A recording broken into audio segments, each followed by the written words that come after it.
Hello everyone, welcome back to my YouTube channel. So ಇವತ್ತು ಇನ್ನೊಂದು video ಮಾಡೋಣ ಅಂತ ಅಂದ್ಕೊಂಡಿದ್ದೀನಿ. ಅದೇನು ಅಂದರೆ paneer Manchurian style fry. So let us start today's video. Already ಒಂದು ವಿಡಿಯೋ ಮುಗಿಸ್ದೆ, ಅದರ ಜೊತೆನೇ ಇದನ್ನು ಅಟ್ಯಾಚ್ ಮಾಡೋಣ ಅಂತ ಅಂದ್ಕೊಂಡೆ, ಬಟ್ ಆ ವಿಡಿಯೋ ತುಂಬ ಲೆಂತಿ ಆಗುತ್ತೆ. ಸೊ ಇದನ್ನು ಸಪ್ರೇಟ್ ವಿಡಿಯೋ ಮಾಡ್ತೀನಿ. ಹೋಪ್ ನಿಮಗೆಲ್ಲರಿಗೂ ಈ ವಿಡಿಯೋ ಇಷ್ಟ ಆಗುತ್ತೆ. ಇಷ್ಟ ಆದರೆ ಲೈಕ್ ಮಾಡಿ, ಶೇರ್ ಮಾಡಿ, ಹಾಗೆ subscribe to my channel. So let us start today's video. So ಇವಾಗ ಫಸ್ಟು ಪನ್ನೀರ್ ಮ್ಯಾರಿನೇಟ್ ಮಾಡ್ಕೋಬೇಕು. ಅದಕ್ಕೆ ಪನ್ನೀರ್ ತೊಗೊಂಡಿದ್ದೀನಿ, ಅಕ್ಕಿ ಹಿಟ್ಟು, ಮೈದಾ ಹಿಟ್ಟು, ಆಮೇಲೆ ಕಾರ್ನ್ಫ್ಲೋರ್ ಎಲ್ಲ ಒಂದು ಸ್ಪೂನ್ ತೊಗೊಂಡಿದ್ದೀನಿ. ನನಗೆ ಬ್ಯಾಟರ್ ಜಾಸ್ತಿ ಬೇಡ, ನಿಮಗೆ ಜಾಸ್ತಿ ಬೇಕು ಅಂದರೆ ಮಾಡ್ಕೋಬೋದು. ಈಗ ಪನ್ನೀರ್ ಚಾಪ್ ಮಾಡ್ಕೋತಾ ಇದ್ದೀನಿ. ನಿಮಗೆ ಯಾವ ಥರ ಬೇಕೋ ನೀವು ಅದನ್ನು ಲಾಂಗ್ ಕ್ಯೂಬ್ಸಾಗೂ ಮಾಡ್ಕೋಬೋದು, ಸ್ಮಾಲ್ ಕ್ಯೂಬ್ಸಾಗೂ ಮಾಡ್ಕೋಬೋದು. ನಾನಿಲ್ಲಿ ಸ್ಮಾಲ್ ಕ್ಯೂಬ್ಸಾಗೆ ಪನ್ನೀರನ್ನ ಕಟ್ ಮಾಡ್ಕೋತಾ ಇದ್ದೀನಿ. ಸೊ ಈಗ ಪನ್ನೀರ್ ಕ್ಯೂಬ್ಸ್ ಕಟ್ ಮಾಡ್ಕೊಂಡಿದ್ದಾಯಿತು. ಇವಾಗ ಮ್ಯಾರಿನೇಟ್ ಮಾಡೋಣ. ಸೊ ಫಸ್ಟು ನಾನು ಇದಕ್ಕೆ 1 ಸ್ಪೂನ್ ಅಕ್ಕಿ ಹಿಟ್ಟು, 1 ಸ್ಪೂನ್ ಕಾರ್ನ್ಫ್ಲೋರ್ ಮತ್ತು 1 ಸ್ಪೂನ್ ಮೈದಾ ಹಿಟ್ಟು ಮಿಕ್ಸ್ ಮಾಡ್ಕೊತಾ ಇದ್ದೀನಿ. ನಾನು ಆಗಲೇ ಹೇಳ್ದಂಗೆ ನನಗೆ ಬರೀ ಹಿಟ್ಟು ಇಷ್ಟ ಇಲ್ಲ. ಸೊ ಪನ್ನೀರ್ ಸಿಗ್ತಾ ಇರಬೇಕು. ಸೊ ಕಮ್ಮಿ ಹಿಟ್ಟು ಹಾಕಿ ಮ್ಯಾರಿನೇಟ್ ಮಾಡ್ಕೊತಾ ಇದ್ದೀನಿ. ನೆಕ್ಸ್ಟ್ ಈಗ ನಾನು ಉಪ್ಪು ಹಾಕೋತಾ ಇದ್ದೀನಿ. ಸೊ ಉಪ್ಪು ಇವಾಗಲೇ ಹಾಕೋಬೇಕು, ಎಷ್ಟು ರುಚಿಗೆ ಬೇಕಾಗುತ್ತೋ ಅಷ್ಟು ಉಪ್ಪು ಹಾಕೋಬೇಕು. ಈಗ ಉಪ್ಪಾದ್ಮೇಲೆ ಖಾರದ ಪುಡಿ ಹಾಕೋತಾ ಇದ್ದೀನಿ. ಖಾರದ ಪುಡಿನೂ ಅಷ್ಟೇ ಸ್ವಲ್ಪ ಹಾಕೋತೀನಿ, ನನಗೇನು ಜಾಸ್ತಿ ಬೇಡ. ನೆಕ್ಸ್ಟ್ ಈಗ ಶುಂಠಿ ಬೆಳ್ಳುಳ್ಳಿ ಪೇಸ್ಟ್ ಹಾಕೋತಾ ಇದ್ದೀನಿ. 1 ಸ್ಪೂನ್ ಅಥವಾ 1.5 ಸ್ಪೂನ್ ಅಷ್ಟೇ. ನೀವು ಪನ್ನೀರ್ ಎಷ್ಟು ತೊಗೊಂಡಿರ್ತೀರೋ ಅದ್ರ ಮೇಲೆ ಹಾಕೋಬೋದು. ಈಗ ಇದನ್ನೆಲ್ಲ ಚೆನ್ನಾಗಿ ಮಿಕ್ಸ್ ಮಾಡೋಣ. ಸೊ ಮಿಕ್ಸ್ ಮಾಡಿಬಿಟ್ಟು ಅಟ್ಲೀಸ್ಟ್ ಒಂದು 1/2 ಅವರ್ ಇಲ್ಲ 1 ಅವರ್ ಮ್ಯಾರಿನೇಟ್ ಮಾಡಬೇಕು. ಸೊ ನೀವು ಎಷ್ಟೊತ್ತು ಮ್ಯಾರಿನೇಟ್ ಮಾಡ್ತೀರೋ ಟೇಸ್ಟ್ ಅಷ್ಟು ಚೆನ್ನಾಗೇ ಪನ್ನೀರ್ಗೆ ಅಬ್ಸರ್ವ್ ಆಗಿರುತ್ತೆ. ಸೊ ನಿಮಗೂ ಟೇಸ್ಟ್ ಅವಾಗ ಚೆನ್ನಾಗಿ ಸಿಗುತ್ತೆ. ಸೊ ಇವಾಗ ಚೆನ್ನಾಗಿ ಮಿಕ್ಸ್ ಮಾಡಿಬಿಟ್ಟು ನಾನು ಮ್ಯಾರಿನೇಟ್ ಆಗೋಕ್ಕೆ ಫ್ರೀಝರಲ್ಲಿ ಇಡ್ತೀನಿ. ನೀವು ಫ್ರೀಝರಲ್ಲಿ ಬೇಕಾದ್ರೂ ಇಡ್ಬೋದು, ಹಾಗೆ ಬೇಕಾದ್ರೂ ಇಡ್ಬೋದು. ಅದಕ್ಕೆ ಜಾಸ್ತಿ ನೀರು ಹಾಕೋಂಗಿಲ್ಲ. ಸೊ ನಾನಿಲ್ಲಿ 1 ಸ್ಪೂನ್ ಇಲ್ಲ 2 ಸ್ಪೂನಷ್ಟು ಮೊಸರು ಹಾಕೋತಾ ಇದ್ದೀನಿ ಅದನ್ನು ಮಿಕ್ಸ್ ಮಾಡೋಕ್ಕೆ. ನೀರೇ ಹಾಕಲ್ಲ, ಬೇಕಂದ್ರೆ ನೋಡಿ. ಇದನ್ನು ಹಂಗೆ 1 ಸ್ಪೂನ್ ಮೊಸರು ಹಾಕಿದ್ರೇ ಎಲ್ಲ ನೀಟಾಗಿ ಅಬ್ಸರ್ವ್ ಆಗುತ್ತೆ. ಸೊ ಇವಾಗ ಇದನ್ನು ಮಿಕ್ಸ್ ಮಾಡಿಬಿಟ್ಟು ಎತ್ತಿಡ್ತೀನಿ.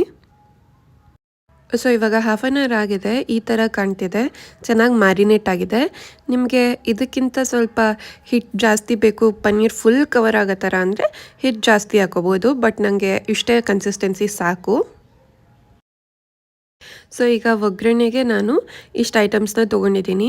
ಫಸ್ಟ್ ಈರುಳ್ಳಿ ತೊಗೊಂಡಿದ್ದೀನಿ, ನೆಕ್ಸ್ಟ್ ಶುಂಠಿ ಬೆಳ್ಳುಳ್ಳಿ ಪೇಸ್ಟ್. ನೆಕ್ಸ್ಟ್ ಈರುಳ್ಳಿನ ನೀವು ಹೆಂಗೆ ಬೇಕಾದರೂ ಹಚ್ಕೋಬೋದು, ಉದ್ದುದ್ದ ಮತ್ತು ಚಿಕ್ಕದಾಗಿ ಹೆಂಗೆ ಬೇಕಾದ್ರೂ ಹಚ್ಕೋಬೋದು. ನೆಕ್ಸ್ಟ್ ಇಲ್ಲಿ ಬೆಳ್ಳುಳ್ಳಿ ಚಿಕ್ಕದಾಗಿ ಹಚ್ಕೊಂಡಿದ್ದೀನಿ. ಏನಕ್ಕೆ ಅಂದರೆ ಅದು ಫ್ರೈ ಮಾಡಿದ್ಮೇಲೆ ಒಗ್ಗರಣೆಗೆ ಚೆನ್ನಾಗಿ ಸಿಗುತ್ತೆ. ಆಮೇಲೆ ಸ್ವಲ್ಪ ಕ್ಯಾಪ್ಸಿಕಮ್ ತೊಗೊಂಡಿದ್ದೀನಿ. ಈಗ ಒಂದು ಬಾಣಲಿ ಇಟ್ಕೊಂಡು ಅದು ಚೆನ್ನಾಗಿ ಕಾದ್ಮೇಲೆ ಎಣ್ಣೆ ಹಾಕೋತಾ ಇದ್ದೀನಿ. ಫಸ್ಟು ಪನ್ನೀರನ್ನ ಫ್ರೈ ಮಾಡ್ಕೊಳ್ಳೋಣ. ನಾನಿಲ್ಲಿ ಆ್ಯಕ್ಚುಲಿ ಒಂದು ಮಿಸ್ಟೇಕ್ ಮಾಡಿಕೊಂಡೆ, ಏನಂದರೆ ಎಣ್ಣೆ ಸ್ವಲ್ಪ ಜಾಸ್ತಿ ಹಾಕೊಂಡ್ಬಿಟ್ಟಿದ್ದೆ. ಬಟ್ ನೀವು ಪನ್ನೀರನ್ನ ನಾನು ಕಮ್ಮಿ ಹಿಟ್ಟು ಹಾಕ್ಕೊಂಡಿರೋದ್ರಿಂದ ಸ್ವಲ್ಪ ಎಣ್ಣೆ ಹಾಕ್ಕೊಂಡು ಫ್ರೈ ಮಾಡಿದ್ರೂ ಸಾಕು. ಈಗ ಎಣ್ಣೆ ಚೆನ್ನಾಗಿ ಕಾದಿದೆ. ಸೊ ಪನ್ನೀರನ್ನ ಹಾಕೋತಾ ಇದ್ದೀನಿ. ಸೊ ನಾವು ಮ್ಯಾರಿನೇಟ್ ಮಾಡಿದಂಥ ಎಲ್ಲ ಪನ್ನೀರನ್ನ ಹಾಕೋಬೇಕು.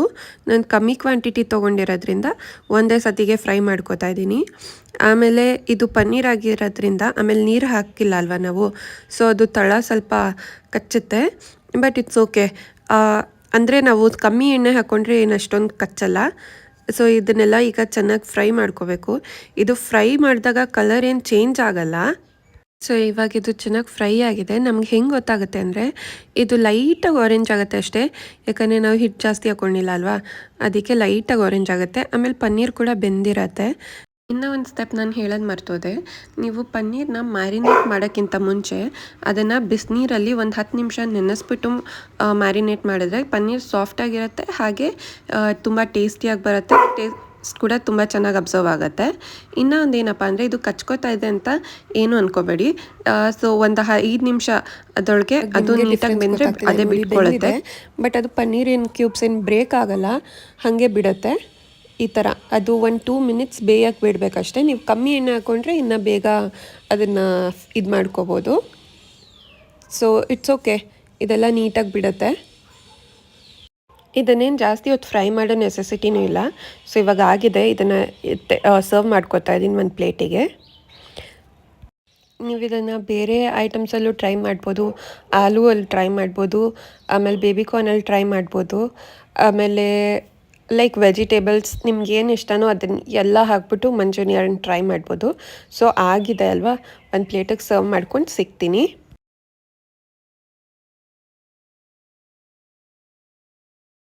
ಸೊ ಯಾರ್ಯಾರು ಈ ರೆಸಿಪಿನ ಟ್ರೈ ಮಾಡ್ತಿದ್ದೀರಾ ಕಮೆಂಟ್ ಬಾಕ್ಸಲ್ಲಿ ತಿಳಿಸಿ, ನನಗೂ ಕೂಡ ಗೊತ್ತಾಗುತ್ತೆ. ಆಮೇಲೆ ಟೇಸ್ಟ್ ಹೇಗೆ ಬಂದಿತ್ತು ಅಂತ ಕೂಡ ಮೆನ್ಷನ್ ಮಾಡಿ. ಹಾಗೆ ಈ ಅಕಸ್ಮಾತ್ ಯಾರಾದರೂ ಪನ್ನೀರ್ ಬದಲು ಡಿಫ್ರೆಂಟ್ ಐಟಮ್ ಹಾಕ್ಬಿಟ್ಟು ಏನಾದ್ರು ಟ್ರೈ ಮಾಡಿದರೆ ಅದನ್ನು ಕೂಡ ತಿಳಿಸಿ ಹೇಗಿತ್ತು ಟೇಸ್ಟ್ ಅಂತ. ಇದು ನಿಜ ಹೇಳ್ತೀನಿ, ಹೋಟೆಲ್ಗಿಂತ ಸಖತ್ತಾಗಿರುತ್ತೆ. ಯಾಕಂದರೆ ನಾವು ಹೋಟೆಲ್ ತಿನ್ನೋದು ಕೋಟಿಂಗ್ ಜಾಸ್ತಿ ಇರುತ್ತೆ ಅಲ್ವಾ, ಇದು ಟೇಸ್ಟು ಒಂಥರ ಡಿಫ್ರೆಂಟಾಗಿ ತುಂಬ ಚೆನ್ನಾಗಾಗಿರುತ್ತೆ. ಸೊ ಟ್ರೈ ಮಾಡಿ. ಇವಾಗ ನೋಡಿ ಹಾಗೆ ಬೇಯಕ್ಕೆ ಬಿಟ್ಟಿದ್ದೆ ಒಂದು 2 ನಿಮಿಷ. ಅದು 2 ನಿಮಿಷ ಬೇಯಕ್ಕೆ ಬಿಟ್ಟರೆ ಸಾಕು, ನೀಟಾಗಿ ಅದೇ ಬಿಟ್ಕೊಳ್ಳುತ್ತೆ. ಸೊ ಈಗ ಆಲ್ಮೋಸ್ಟ್ ಆಗಿದೆ. ಇನ್ನೇನು ನಾನು ಇದನ್ನು ಒಂದು ಪ್ಲೇಟಿಗೆ ಸರ್ವ್ ಮಾಡ್ಕೋತೀನಿ. ಸೊ ನಾವು ಇದು ತಳ ಸ್ವಲ್ಪ ಕಚ್ಕೊಂಡೇ ಇರುತ್ತೆ, ಅದಕ್ಕೇನು ಟೆನ್ಷನ್ ಮಾಡ್ಕೊಳ್ಳೋದು ಬೇಡ. ಮತ್ತು ಇದೇ ಪಾತ್ರೆಯಲ್ಲಿ ಒಗ್ಗರಣೆ ಹಾಕ್ತೀವಲ್ಲ, ಸೊ ಅದು ಆರಾಮಾಗಿ ಒಗ್ಗರಣೆ ಹಾಕ್ಕೊಂಡಾಗ ಫುಲ್ಲು ನೀಟಾಗೆ ಬಿಡತ್ತೆ. ಆಮೇಲೆ ಅದರ ಟೇಸ್ಟ್ ಕೂಡ ಡಿಫ್ರೆಂಟಾಗಿ ಸಿಕ್ಕಾಪಟ್ಟೆ ಚೆನ್ನಾಗಿರುತ್ತೆ. ಈಗ ನೋಡಿ ಅದೇ ಬಿಟ್ಕೋತಾ ಇದೆ. ಇಷ್ಟು ಬೇದ್ರೆ ಸಾಕು. ಇವಾಗ ಒಂದು ಪ್ಲೇಟಲ್ಲಿ ಸರ್ವ್ ಮಾಡ್ಕೊಂಡು ಇಟ್ಕೋತೀನಿ. ಅಕಸ್ಮಾತ್ ಏರ್ ಫ್ರೈಯರ್ ಇದ್ದರೆ ಅದನ್ನು ಯೂಸ್ ಮಾಡಿ. ಇಷ್ಟೊಂದನ್ನೇ ಬೇಡ ಅನ್ಸೋರು ಏರ್ ಫ್ರೈಯರಲ್ಲಿ ಇಟ್ಟು ಒಂದು ಹಾಫ್ ಆನ್ ಅವರ್ ಬಿಟ್ಟರು ಅದು ನೀಟಾಗೆ ಕೋಟಿಂಗ್ ಎಲ್ಲ ಆಗಿರತ್ತೆ. ಸೊ ಇವಾಗ ನಾನು ಕ್ವಿಕ್ಕಾಗಿ ಮಾಡಬೇಕು ಅಂತ ಇದರಲ್ಲೇ ಮಾಡಿದ್ದೀನಿ. ಇದು ನೋಡೋದಕ್ಕೆ ಸ್ವಲ್ಪ ಲಾಂಗ್ ಪ್ರೊಸೆಸ್ ಥರ ಕಾಣ್ಬೋದು, ಬಟ್ ಮಾಡಿದ್ರೆ ನೀಟಾಗಿ ಒಂದು 15-20 ಮಿನಿಟ್ಸ್ ಒಳಗಡೆ ಆಗಿಬಿಡತ್ತೆ. ಸೊ ಯಾರು ಬೇಕಾದರೂ ಟ್ರೈ ಮಾಡ್ಬೋದು. ಕುಕ್ಕಿಂಗ್ ವೀಡಿಯೋಸ್ ಯಾರ್ಯಾರಿಗೆಲ್ಲ ನೋಡೋಕೆ ಇಷ್ಟ ಕಮೆಂಟ್ ಮಾಡಿ. ಎಷ್ಟು ಸ್ಯಾಟಿಸ್ಫೈಯಿಂಗ್ ಆಗಿರುತ್ತೆ ಅಲ್ವಾ, ಎಷ್ಟೇ ಟೆನ್ಷನ್ ಇದ್ದರೂ ಬೇಗ ಒಂಥರ ರಿಲ್ಯಾಕ್ಸ್ ಆಗುತ್ತೆ, ಹಾಗೆ ಮೈಂಡ್ ಒಂಥರ ರಿಲೀಫ್ ಆಗುತ್ತೆ.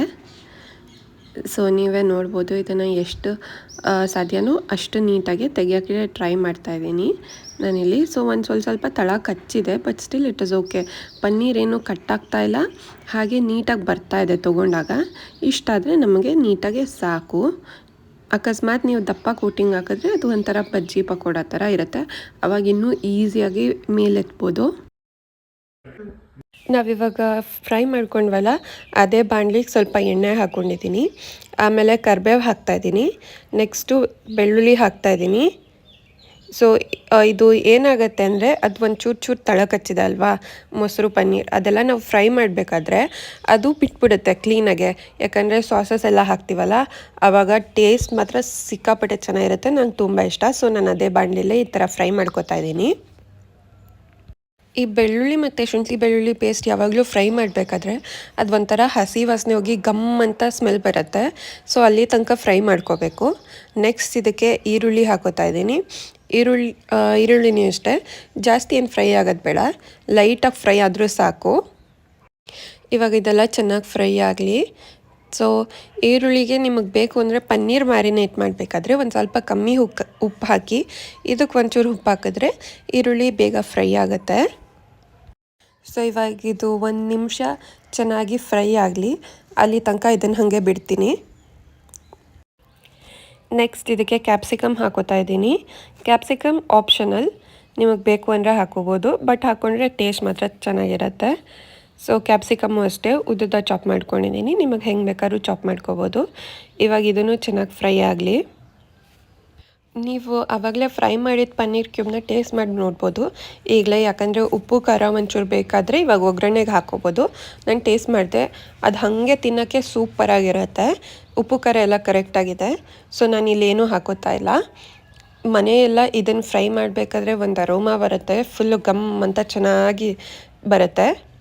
ಸೊ ನೆಕ್ಸ್ಟ್ ಇವಾಗ ನಾನು ಶುಂಠಿ ಬೆಳ್ಳುಳ್ಳಿ ಪೇಸ್ಟ್ ಹಾಕೋತಾ ಇದ್ದೀನಿ. ಶುಂಠಿ ಬೆಳ್ಳುಳ್ಳಿ ಪೇಸ್ಟು ಅಷ್ಟೇ, ನೀವು ಯಾವಾಗಲೇ ಫ್ರೈ ಮಾಡಿದ್ರೆ ಅದು ಒಂಥರ ಹಸಿ ವಾಸನೆ ಹೋಗಬೇಕು, ಅದು ನಿಮಗೆ ಗೊತ್ತಾಗುತ್ತೆ ಫ್ರೈ ಮಾಡ್ತಾ ಅಲ್ಲಿ ತನಕ ಚೆನ್ನಾಗಿ ಫ್ರೈ ಮಾಡಬೇಕು. ಸೊ ಇವಾಗ ಇದು ಚೆನ್ನಾಗಿ ಫ್ರೈ ಆಗಿದೆ, ಹಸಿ ವಾಸನೆ ಎಲ್ಲ ಹೋಗಿದೆ. ಸೊ ಒಂದು ಗಮ್ ಅಂತ ಅರೋಮಾ ಬರ್ತಿದೆ. ಆಮೇಲೆ ಶುಂಠಿ ಬೆಳ್ಳುಳ್ಳಿ ಪೇಸ್ಟ್ ಕೂಡ ಲೈಟಾಗಿ ಕಲರ್ ಚೇಂಜ್ ಆಗಿದೆ. ಇವಾಗ ಇದಕ್ಕೆ ನಾವು ಸಾಸಸ್ ಹಾಕೋಬೇಕು. ಸೊ ಫಸ್ಟು ನಾನಿಲ್ಲಿ ಚಿಲ್ಲಿ ವೆನಿಗರ್ ಹಾಕೋತಾ ಇದ್ದೀನಿ. ನಾರ್ಮಲ್ ವೆನಿಗರ್ ಕೂಡ ಹಾಕೋಬೋದು.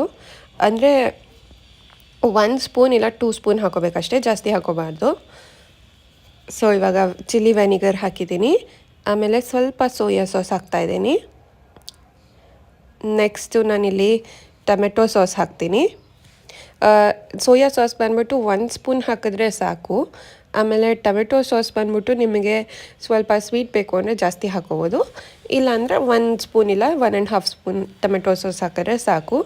ಇವಾಗ ಇದನ್ನೆಲ್ಲ ಮಿಕ್ಸ್ ಮಾಡಬೇಕು. ಇದನ್ನೆಲ್ಲ ಹಾಕಬೇಕಾದ್ರೆ ಸ್ವಲ್ಪ ಲೋ ಫ್ಲೇಮಲ್ಲೇ ಇಟ್ಕೊಳ್ಳಿ. ಸೊ ಈಗ ಚೆನ್ನಾಗಿ ಮಿಕ್ಸ್ ಮಾಡಬೇಕು.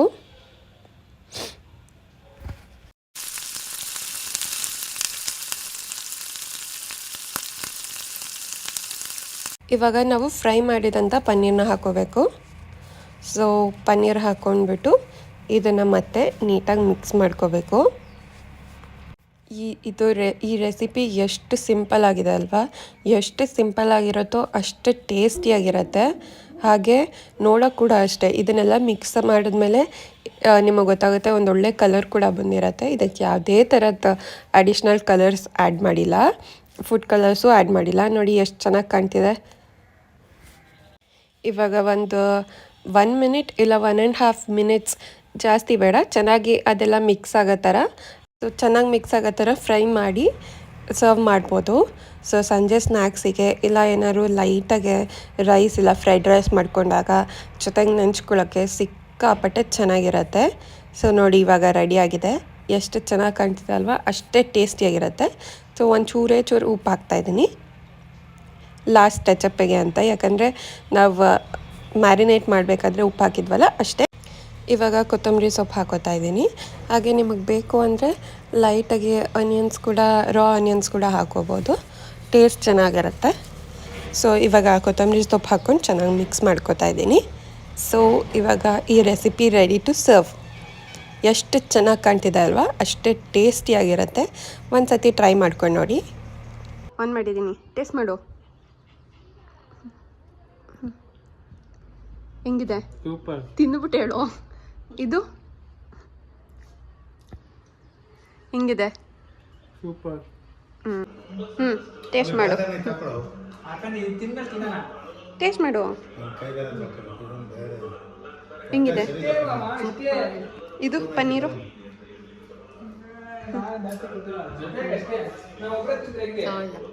ಚೆನ್ನಾಗಿದೆಯಾ?